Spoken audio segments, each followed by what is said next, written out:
Can you give us a snapshot on the defensive line, how they're progressing, I guess, Yeah. practices in? Right now we're rotating really inside. I got Sebastian, John Badeke, Kevin Wilkins, Eric Waif, Julius Turner, and Will Prevalon.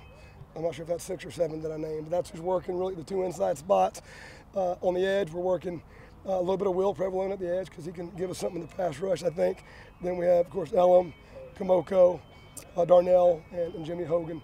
But snapshot is we did not do a good job developing a 2 deep, a pair at each position, and maybe a guy that can go in there and help. Last year, did not get that done in my room. So trying to find the ability to play, multiple guys at the same position.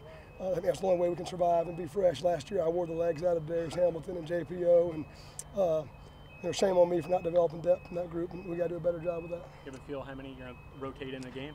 Don't know yet. I feel better, but again, it's hard to know. You're going against the same guys every day, and they know what we do, we know what they do, so it's really hard to develop a real sense of confidence or certainty about who's going to show up on a Saturday. But I do like what we've gotten so far. Not perfect by any means, not even close to where I want to be, but I think there's been some development, and I think I feel comfortable playing more guys this year at this point than I did last year. Are you seeing Teray take another step from spring and continue that momentum? He's been really good. The physical effort, taking care of his body, it's been good. He's, dynamic. I think he had like 5 sacks 2 days ago. I mean, I think if you give him enough at bats, he's going to get some hits. If we just let him go. And but yeah, he's to continue to develop. In the run game, that's where he's got to continue to come on. We know he can rush the passer. I think you guys all know that. When he's rushing the passer, stay out of his way and coach him up in the run game. How comfortable does he look when you stand him up? Oh, he loves it. All those guys. I mean, they all think they're DeMarcus Ware or whatever. Who's the guy for the Broncos? That guy and Khalil Mack. They love it. Put him on 2 feet.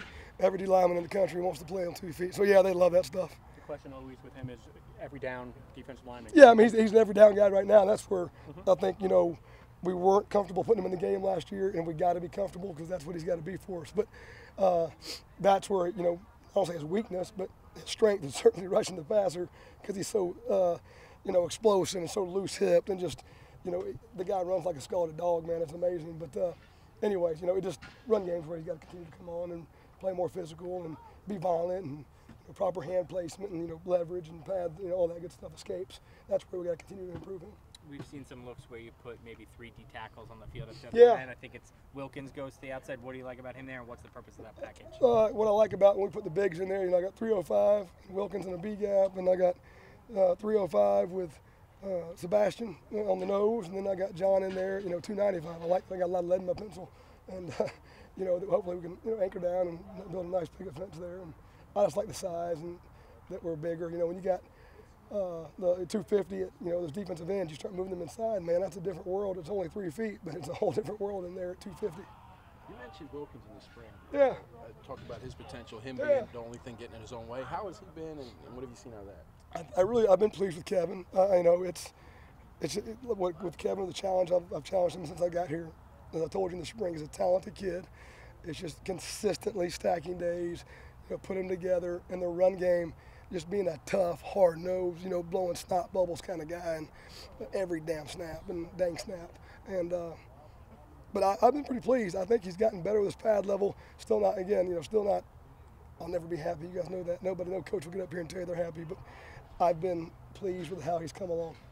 From rushing the passer standpoint, obviously we know Kamoko. Yeah. Has anybody else shown you any of the other ends? I mean, I think Ellen Lamore, he can help. You guys get a chance to talk to him. Those 2 guys can really run. I think what we lack, in my personal opinion, that's some of our spots is the explosiveness, to be dynamic up the field and to get our hips through things and be loose. Some of those 200-pounders, I like them in the run game, but at the same time, they're going to push the pocket kind of guys. But those 2 guys, I think, really are our best chance to win consistently on the edge. From a freshman standpoint, do you see any of the guys who could play, Brendan or? Well, unfortunately, I'm not sure if I HIPAA laws and all that, but we got 2 guys that aren't playing right now.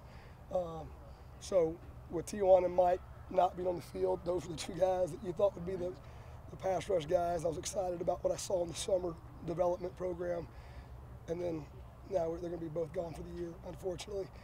Dugan will redshirt, as will Bordner. Neither one of those guys will help us in I really don't expect those guys. They're really inside guys. Bordner's about 280 now, which we thought he might be, but I don't expect those two guys to help us. But I am excited, about the size with Bordner and then the explosiveness with Jayon, what we saw in camps when he's been out here. So.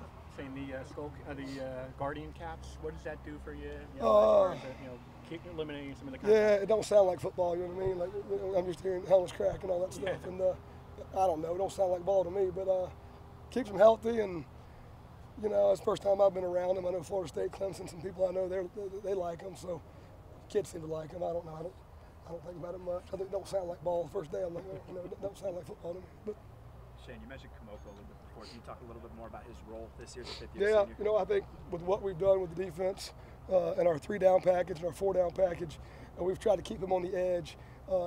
He's got to play some 6 technique, but he's not down in the B gap.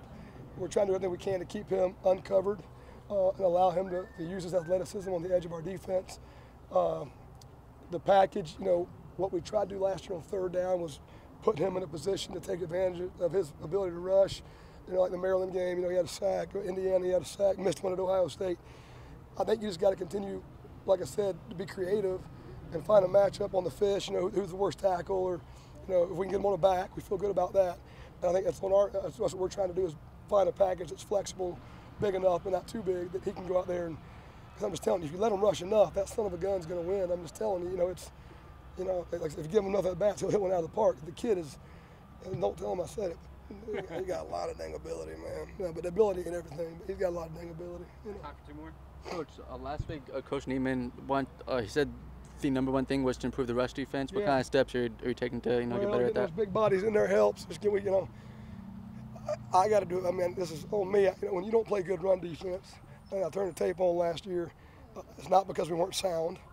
So it's because we weren't technically, good. And anytime you're the D-line coach and you finish 14th in the league of 14, and you take it personal. But we're trying to get the big bodies in there. I think what you'll see is, I think last year we played a lot of what I'd say, straight front. We didn't move as much. I think you'll probably see us move more this year, try to be more aggressive and maybe create with some of the movement and allow those guys to say, hey, I'm not going to get up there and whip you. I may have to move on you and use some of our aggressiveness and then use the movement as a curveball, and hope we can create with some of that. Do you have a message for your guys with an open practice on Saturday, with some fans being in there to try to embrace that opportunity to kind of enjoy the moment? Honestly, no. I mean, I want them to live in their phone booth. I don't care if we're, out here on. I really don't. I mean, that's just not me. We can go put it in the parking lot. We can go put it out here. I don't care, man. I want you to get lined up, whip the guy across from you. Be a hard, tough, physical, relentless son of a gun, no matter what we're doing. And that's what I hope will continue to show up. That's what we're striving for.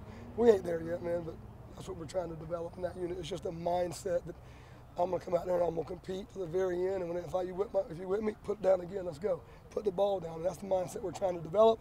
I think that's probably what AJ's trying to develop on his side of the ball. I think we both, take it personal last year, and we both want our guys to reflect what our mindset is. And I think it's just trying to instill that in those kids and get it to show up every day on film. Thanks, Coach. Yes, sir. Thanks.